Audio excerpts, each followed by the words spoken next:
All right, so welcome to another class on Derech Hashem. We are venturing to the end of the first chapter, which is Wow. exciting.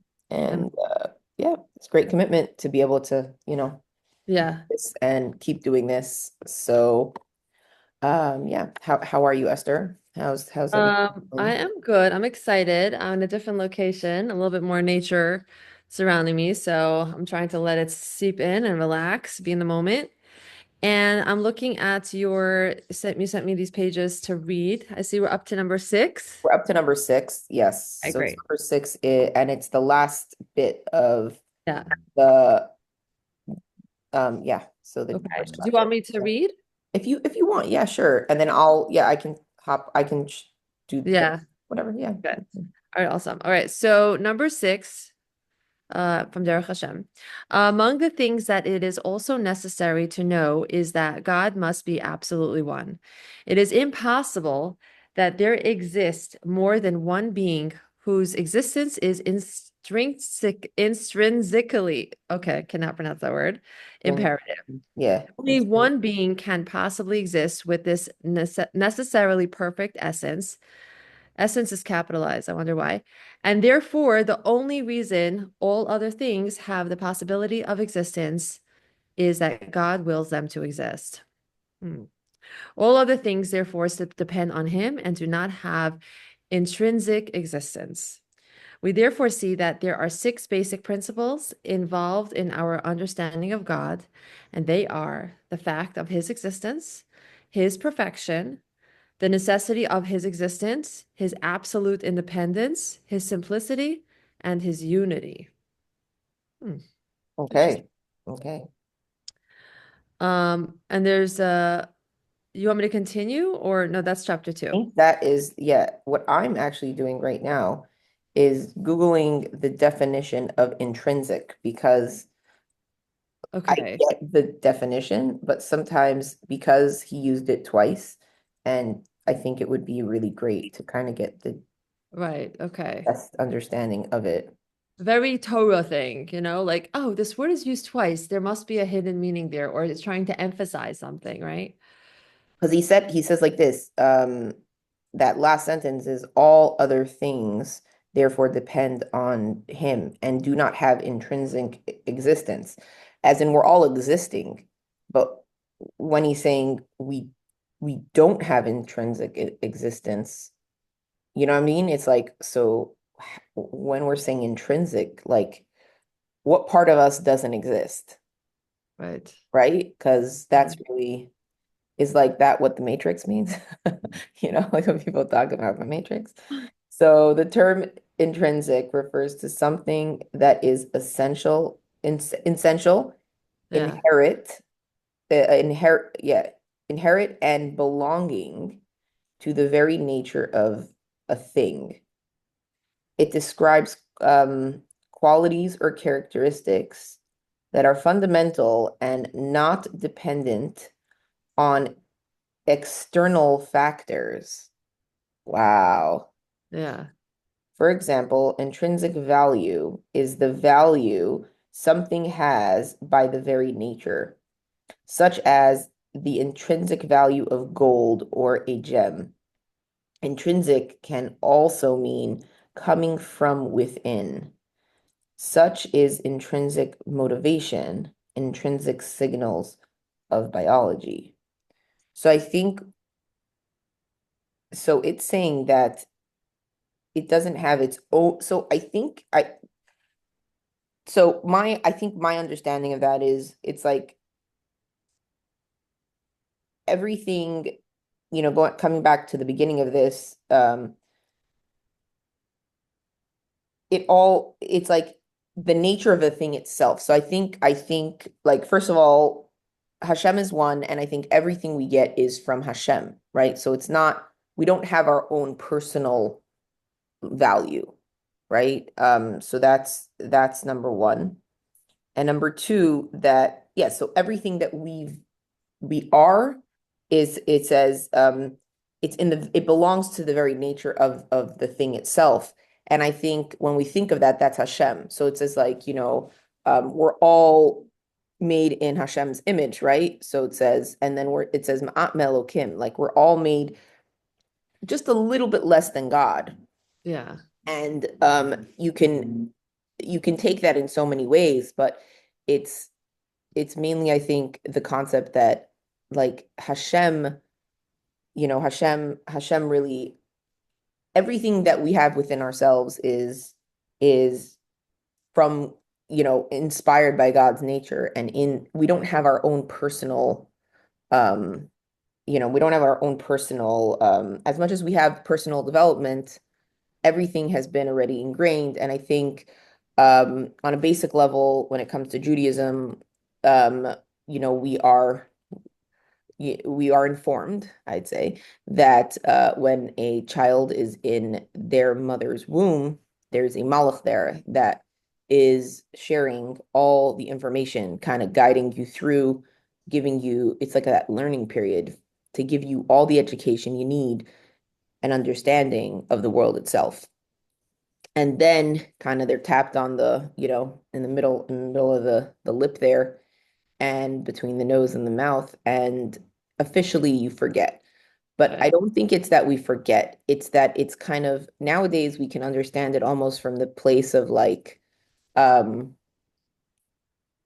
the place of like let's say a phone, right? Or a computer. There's Yeah. so much stuff in the like behind the scenes, and it's like if you don't know how to use something, you're not going to use it well.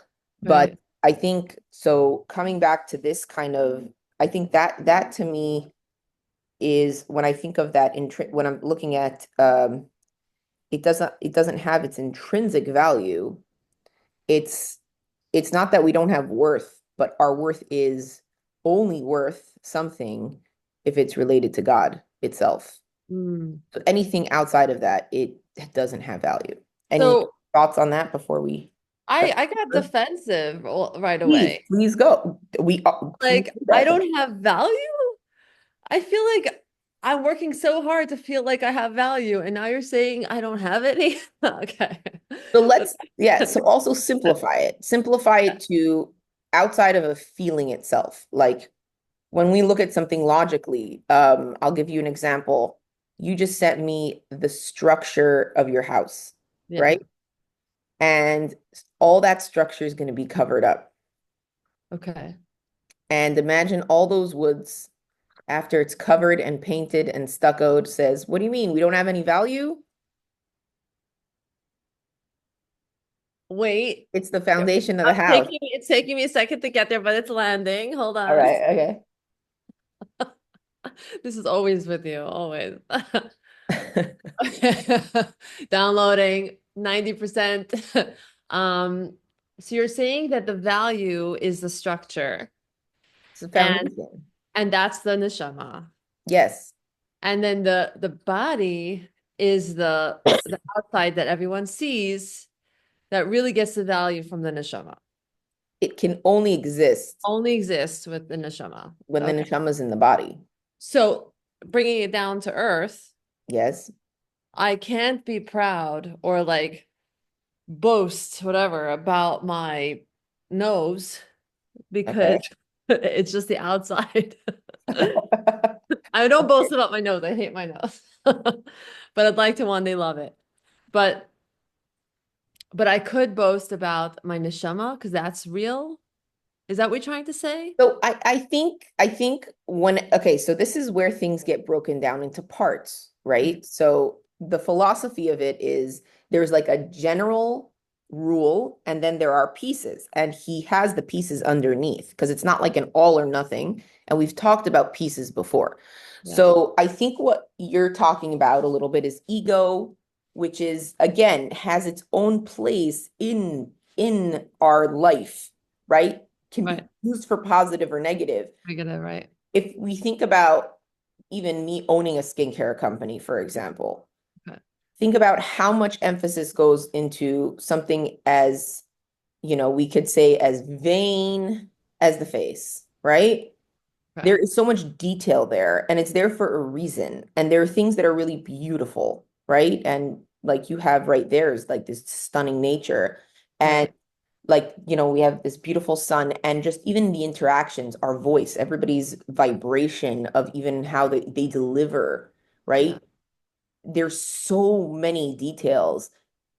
There's obviously a place for them, but what he's saying is understanding that it all comes from that one place, from that source. And Mm. it's like saying, um, like if you start hearing noises, let's say, you have your phone and you start hearing things or something, and you're like, you always know where it's coming from, right? If the ringtone, if there's a text, you're not thinking that it's coming from the freezer, and you don't think it's coming from, the garbage can. It's coming from your phone. And there's But this kind of almost logical process that, oh, it's coming from the phone, but right? And I think what he's trying to say, and the reason part of us reading this and part of educating ourselves in the way is restructuring ourselves or reminding ourselves of like, oh, where do certain things come from? Because we forget. And then when we forget, then it's like losing your phone. Your phone starts ringing, you start looking around the house. And in life, I think when we start struggling and things start getting complicated and we start searching all around for something and we start building like wealth and ego and a certain likeness, it's like thinking, as yeah, one second. Gold, you wanted to communicate something before you go, or do you want to communicate something now? Sorry. You can unmute if you want. Oh, okay. Enjoy. Have a beautiful day. No, I'm oh, enjoying. It's all downloaded. Yeah? You just have to retrieve it. Yes. yeah, that's true. Yes. So remember that. Uh-huh. Hmm. Yeah. But have a beautiful day, Goldie. And we'll see you soon, okay? Nice to meet you. Likewise.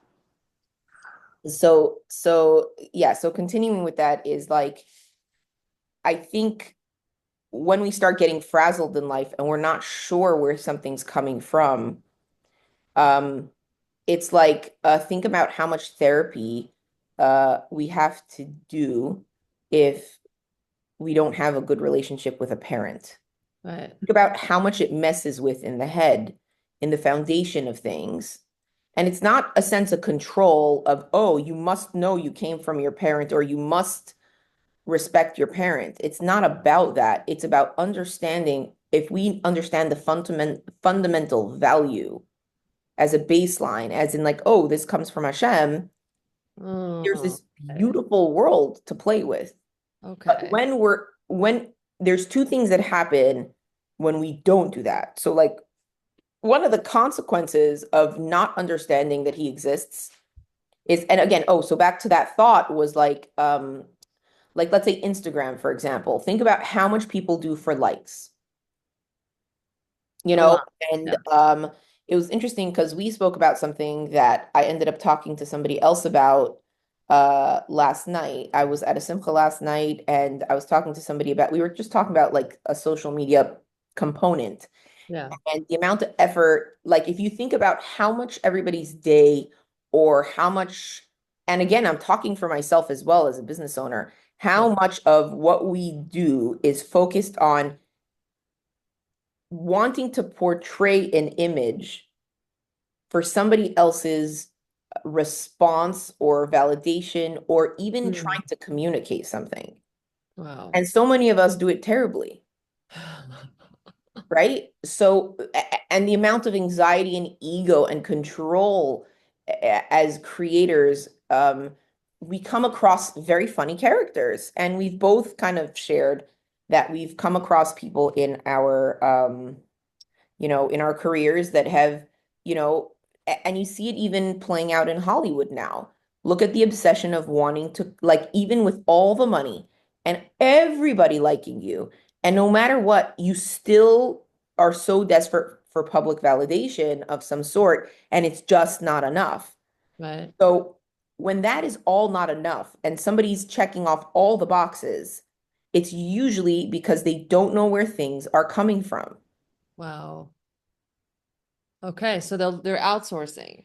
They're outsourcing instead of insourcing and knowing that like, so the point of this is not that, and when people have like a negative relationship with God, it's like, oh, this is a cult, this is control. No, everything in life has a set of rules, no matter where you go. Even if you walk into a grocery store, you take a cart, you have to behave yourself, and you have to pay before you leave. Yeah. And you're going to say that the grocery store is a cult? No, it Mhm. has a structure. You want to send your kid to a certain school, it has a certain set of rules to respect. Every kind of school. You don't like it? Pick something else. Yeah. Nobody's asking you to be there. Same with the gym. You go to the gym, you decide to work on something specific. It's and you work on it. And it's not like, oh, this is wrong, this is right. It's that everything comes with a set of rules. And Right. the problem with this generation, for a lot of us, they don't want to believe that a set of rules exist. And it's not, I always say just pick something, just pick a set of rules. Mm. And that's something that's like even having children is such an important message. So like when I run into behavior issues with some of my children, which is I think normal for everybody, Yeah. instead of saying to the child, you are not behaving yourself, right? The same way with somebody that, let's say, doesn't believe in God, saying like, oh, you are wrong or you are terrible. It's they're missing that fundamental understanding that everything in this world was built on a structure, on a foundation of rules of sorts. Yeah. And, I'd say try like, and again, this is like when I look at this book, this is kind of that. And I'd say like, I'd love for somebody to challenge me to that, challenge me to a space that doesn't have a set of rules, Right. you know? Wow. And it's like even when we look at like them trying to emphasize something like a DEI, the set Yeah. of rules there is inclusivity for everyone. It Yeah. didn't work Right. because there was the fundamental structure wasn't it was built on again Right. rules that weren't.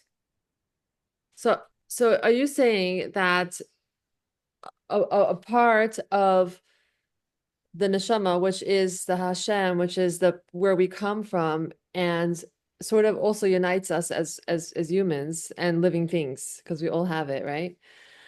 So you're saying that a part of that is based on structure. One of the fundamentals that we need in order to what? To So I think to have healthy lives in general, like think about like Google Maps, right? My Google Maps, it has my address as home, my Right, address.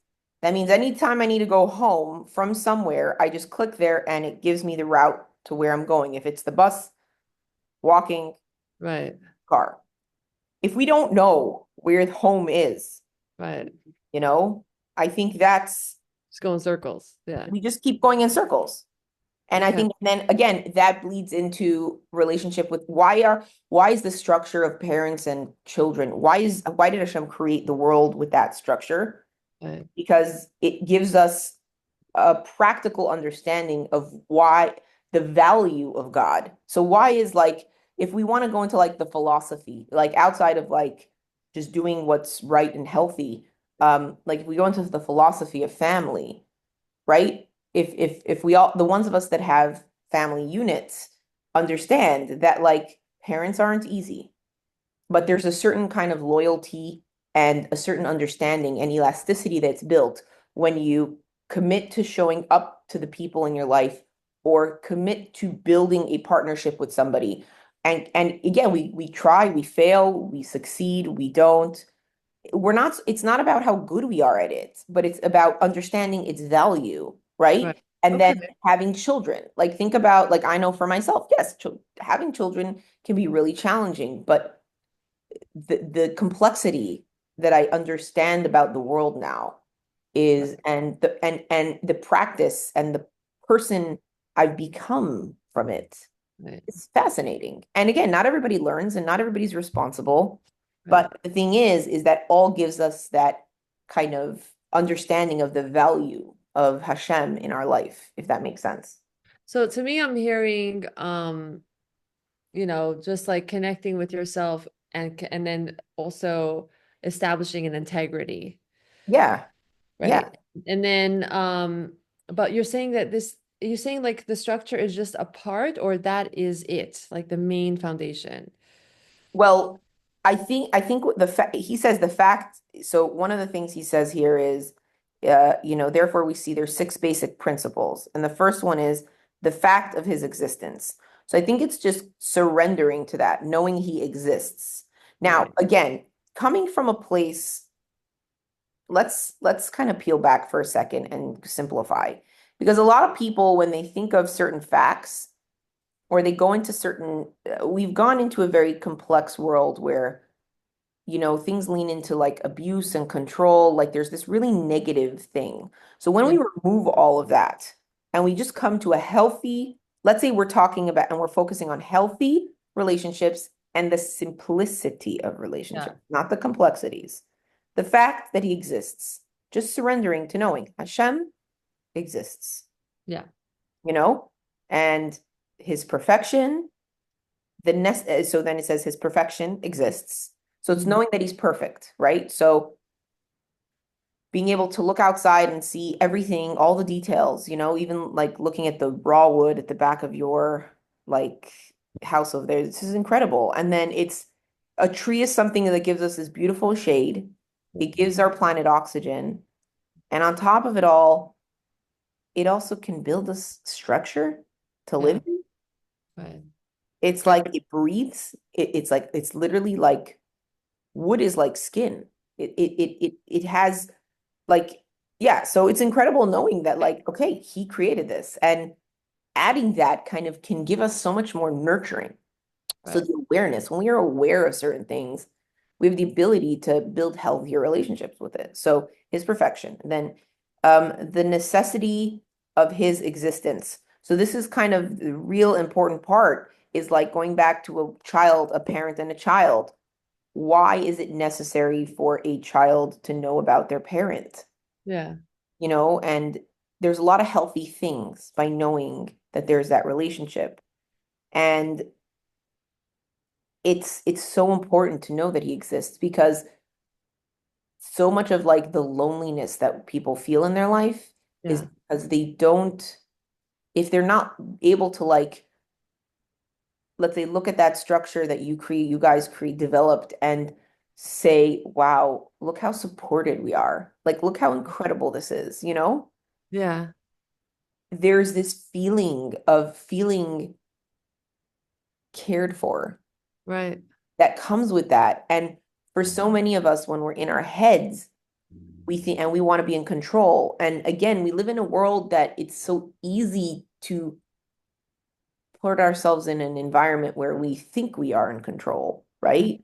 We can kind of just make the finances we need. We can cut ourselves off of every kind of communication with anyone, hide behind a computer, hide behind a job, hide behind anything we want to hide behind, and really kind of convince ourselves that we can live by ourselves. Yeah. And I think, our childhood brains always tried to see, like I remember being like 15, 16 and being like, oh, I just want to like get out of this craziness. Like, Wow. I had that curiosity of independence. And Mm. the independence is really something that's when it's kind of shared in a healthy way, it's shared that like you go out, you gather your own stuff, and then you bring it back to your own tribe, we could say. But for the ones of us that kind of had challenging childhoods, we're like, I want to run away. Now, can I exist by myself? And we're Yeah. like trying to figure out an escape route. Like what's the escape route going to be? And I had an escape route. What was it? It doesn't matter. But there was an escape route. I was like, if it ever gets too much, I can do this, this, and that again as a 15-year-old and I'll survive. Wow. Yeah, mine was just like running away inward, like depression, it was isolation, and dissociation. Ooh, okay. And yes, I did that too, and sleeping was a really good mechanism too. But Yeah. Um, but when we understand that that independence has a purpose, and that Yeah. purpose isn't necessarily to detach ourselves from God or Yeah. to survive on our own. I think the older we get, the older for me even, I realize that I have no control over anything. Like I think that's the humble part of the experience, you Yeah. know? Yeah. So That's then you have his absolute independence. So we talked about independence in general, that he is independent, as in really surrendering to this is one. Hashem is one. Mhm. His simplicity. And I think as humans, we complicate things, and that's how we know that we're human. So how do you Mm, know if somebody's human if they complicated something? okay. And then his unity. If you think about one of the hardest things for us as humans to do is to come together. We're always fighting, Wow. either individually, either with ourselves, either with others. Like it's always, there's always complications there. But if you think about, if you remember what we talked about last time in number 5, I think we talked about like the whole goal of this is every day's avoda is bringing things together. Right. So when we're trying to find ourselves in a place where we want to emulate God, it's bringing things together. Wow. And Amazing. yeah. That was good. Whew. A lot of stuff. Yeah. And also things were just flooding into my brain from, I was like, I don't know how, when I hear you talk, everything starts clicking and then things start coming together, you know? Okay. And Want to share any of that? yeah, yeah, just that the fact that like that my old idea of Hashem is that he's out to get me. Okay. Whenever stuff is happening from him, it's only bad. And whenever good things are happening, it means that he's leaving me alone for a second. He's like picking on someone his own size. Okay. But now hearing this, like he's not a boogeyman. Like he stands for unity and simplicity and like and just stuff that we need in order to survive and to function properly and be happy and we're stronger together and the fact that our value is Hashem, it sounded scary because I guess I'm attached to my identity and my values and But also the negative belief. right.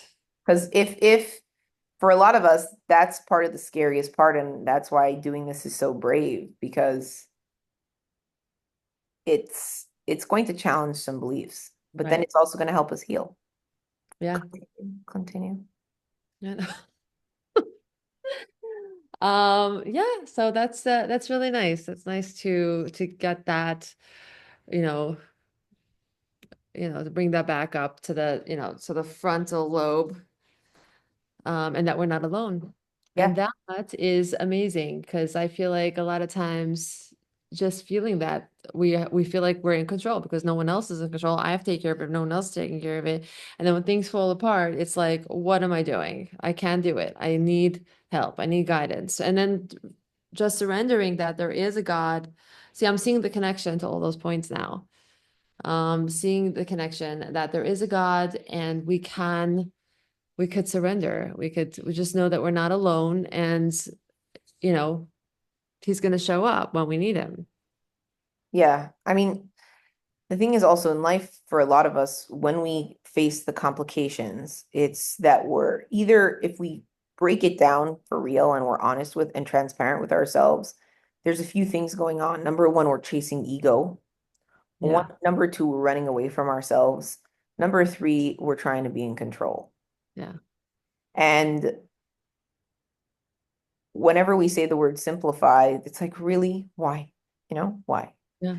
Um, and I think that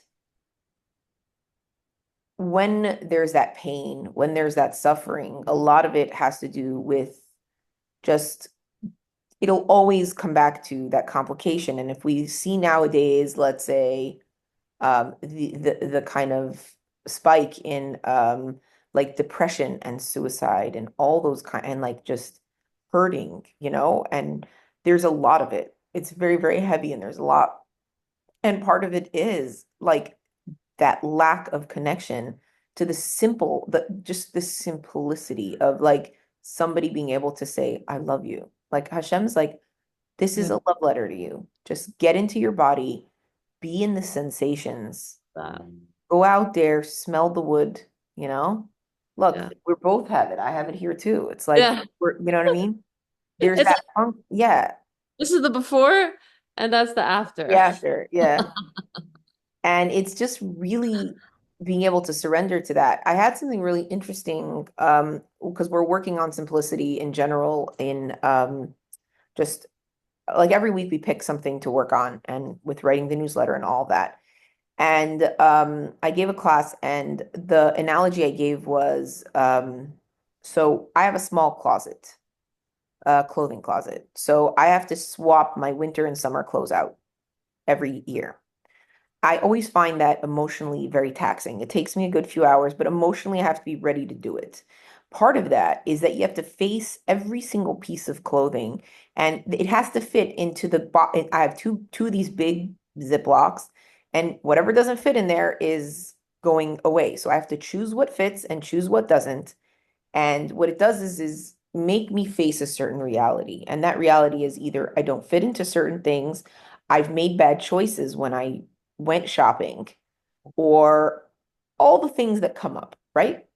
Okay. A lot of negative emotion comes up, a lot of positive too. It's like, oh, I don't remember I have this thing in my closet, right? Okay. Now, the thing is that that doesn't go away. Now, putting, let's say, summer into my closet, what it does is it simplifies the emotion. I've done it all at once.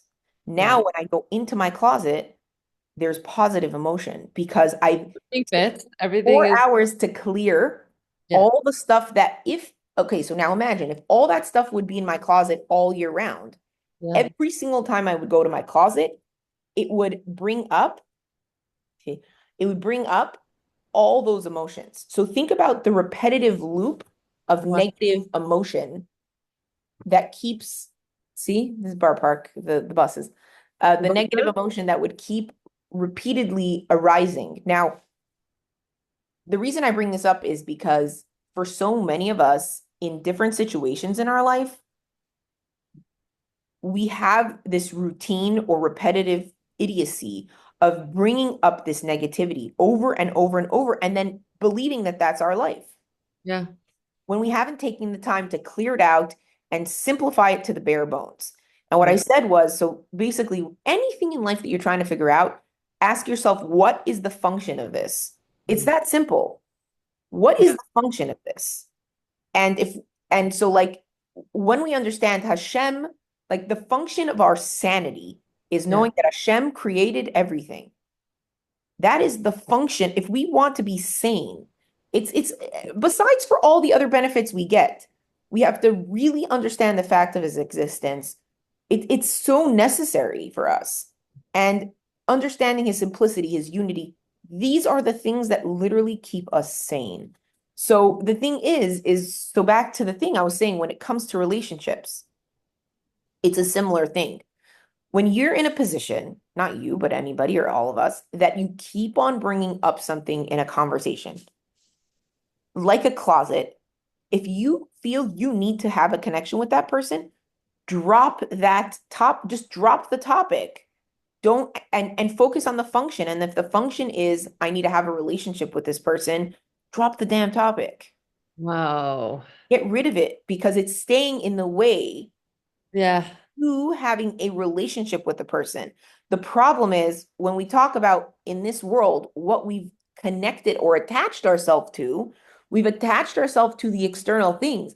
So if I attach myself to the identity of my wardrobe, the amount of insecurity I would feel on a daily basis would be on such a high influx that I would not be able to function because I would wear the insecurity because the battle of getting dressed in the morning would be Yeah. so intense that I wouldn't be able Leave to the get house. out of the house. And I think that happens to a lot of us Oof. where we're because we're not able to just surrender to the function of knowing that Hashem exists. Things are simple. Drop the complexity. Just drop it. Understand what it is. We will enjoy life so much more. And I think that's Oh, the point. so okay, so you're saying I have a hard time dropping things. Great. Yeah. So Tell so me. you're saying the way to do that is actually to surrender to Hashem. Yes. Wow, I don't know. Okay. Like I don't see the direct connection that if let's say I surrender to Hashem and then think about it all day, let it condition me, I wear it like some kind of a cozy blanket, and then it just like is with me all day through the good, through the bad, through the challenging, through the fun times. I'm wearing Hashem, then I'm not going to be carrying this old resentment or this old insecurity that's been like literally growing on me like I don't want to say it, but yeah. Like a So fungus, okay, like that's most better. of us.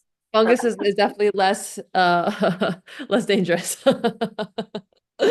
Um, so are you saying that that is the answer? Because that seems a lot simpler than, I don't know, like having a therapist for 11 years and working through those things, how to let go. I haven't found that yet. Like I feel like it's a third arm somewhere that's holding things. I can't find this arm. It's inside somewhere in between my rib cage, and it has to get a awareness that it's there so I could let go. That's how I feel with things that are just not serving me anymore. So I hear you, and I think definitely there is value to therapy, but like anything else, a lot of us have abused that kind of thing of being subservient to another person telling us what we kind of perpetuate the abuse cycle in Wow. therapy instead of saying, instead of stripping it away and think about, right? So think about how overwhelming it feels to like, that's why this book is 400, 500, 430 something pages It's a big ass book. because Okay, sorry, it one. Okay. Yeah. we're almost finished. We'll finish it because it is such a challenging topic. Yeah. But so the thing is I've noticed for myself, I've noticed this a lot for myself as well, is things sort themselves out. Okay. And think about a situation in your life, any situation that you were in your life.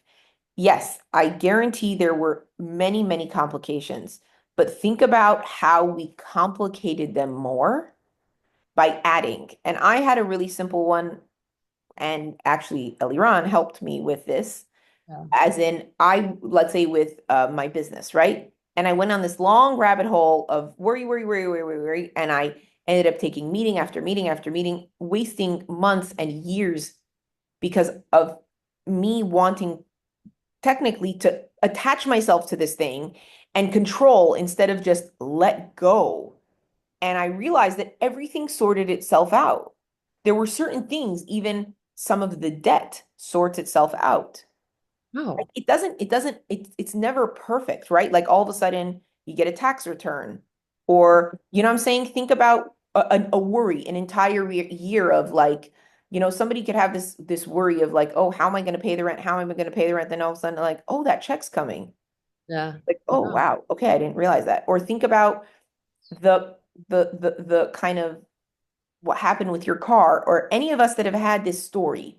Yeah. Think about the fact of whatever challenge was there, and then as what we added to it, what we Right. complicated, right? Well, yeah. Even as simple as even for myself of being like, oh, will my kids abandon me or not? You know what I'm saying? Like for so many, when people hit like a midlife crisis, they've created so much purpose and control in the Yeah. people in their life or their job or their identity that if somebody takes it away from them, for example, if somebody stole somebody's Instagram account Yeah. and they're like, I don't have an existence now, Wow. because they create, and this is part of the damage of this Yeah. is that if we don't bring things down to a simple level, we will always be in somebody else's grasp. Wow. And we will always complicate things. But the only way to have this really genuine pleasure in life and enjoy life the way it was supposed to, the way it was intended to live, is by simplifying and trusting Cleaning it out. Understand that things have a process, you Yeah. know? And we know Hashem is looking after us. He looks after, right? Because in the beginning of the chapter, it said Hashem looks after, he didn't only create us, Yeah. he also looks after everything he creates. Right. It's surrendering and trusting that there's a process. Right. And so if, again, this would be the therapy component, would be if saying I surrender to God is too challenging, you can change, you can shift the wording to I believe in the process. Right. And if that is more digestible, so it's finding what aligns with you. But if we have that at the forefront of our brain, that we trust a process, just like kids continue to grow. Most 99% of children grow to full growth. Right. That's just, we don't think for a second that that's not going to happen. Right. So I'm We're writing feeding them crap. We're feeding them crap. If it was up to us as if somebody assessed the way I am raising these children, like the way all of us are in these houses, in these cities with polluted air, shoved into classrooms, into these clothes, synthetic clothing, like what feeding them chemical, like what part of that grows into a developed human being with a fully functioning brain? You want to tell me I did that? What? There is nothing I can take credit for. Nothing. And if we're able to break it down to those details, we understand that when I send a kid out on an electric scooter and he comes back alive. like, come on, like there are miracles. They get sick, they get better, Right. Right. Okay. All right. Letting go. Surrendering to the soul, to the foundation, to Hashem, allows things to actually organically heal. And then you're able to let things melt away, things that were holding on so tight for so long, carrying since maybe we're born, right? And then also, if not, they grow, right? They're the fungus. I mean, I know that I have so much, I'm holding on to a story that started out probably, but now it's just too big. I don't even know how to let it go. I don't know how to fix it. But maybe it's easier than it seems. So instead of focusing on that, it's coming back to like we can talk about like, let's say the fundamentals in yoga, right? BKS is like any of your problem. If you have problems, like I went back to the light on life. He's incredible the way, you're talking about somebody that had so many, like he didn't have a chance to live. And, he brought yoga to the West and he says, you just keep on bending. You keep on stretching. The more elasticity you have, the more flexibility you have, it gives you the ability to stand tall and flexible in the environments you go into that might be complicated. But you don't have to become the complication. And I think that is the reminder that it's for us to have that elasticity. And as soon as we find that we are resisting or there's some resistance, it's like saying in our bones and our muscle and our fascia that we are so tense that we can't allow. So then he says, if we can't bend physically, if you are only as young as your spine, and he says this about the brain as well, that if you cannot bend, if you physically cannot bend, you will not be able to be flexible in your mind. And if you think about people that age and how we evolve, and even from a younger kid to now, like we get more difficult. Yeah. Because and part of that complexity, I would say more complex is You're saying the Karen just needs to take a yoga class. Yes, he just has to, yeah, exactly. She needs to get into a cat cow and stretch that spine out. But I think that's, you know what I mean? And one of my kids were saying something, we were talking about just marriage and stuff like that. And it's like, I need somebody that can understand me. And I said, oh, no, no, no, no. That's a very dangerous thought. Don't even think that for a second. I said, you need somebody that is going to always bring the best out of you. Oh. And that's the thing. If we go into situations wanting to understand or people to understand us instead of going into a situation and looking for God in the situation, right? We're going in with a different filter, Right. completely different filter. Yeah. We don't need. I'm fascinated when I live now here in this city. I'm like, how do trees grow in this city? How? And like clockwork, the leaves show up and the bees are here. Like, I'm like, how? It's this one tree with zero dirt under there, and there's this entire ecosystem that is beautifully operating, in this heavily polluted city. How? You know, there, only if there's a God there. So yeah. All right, Esther, I think you might have froze.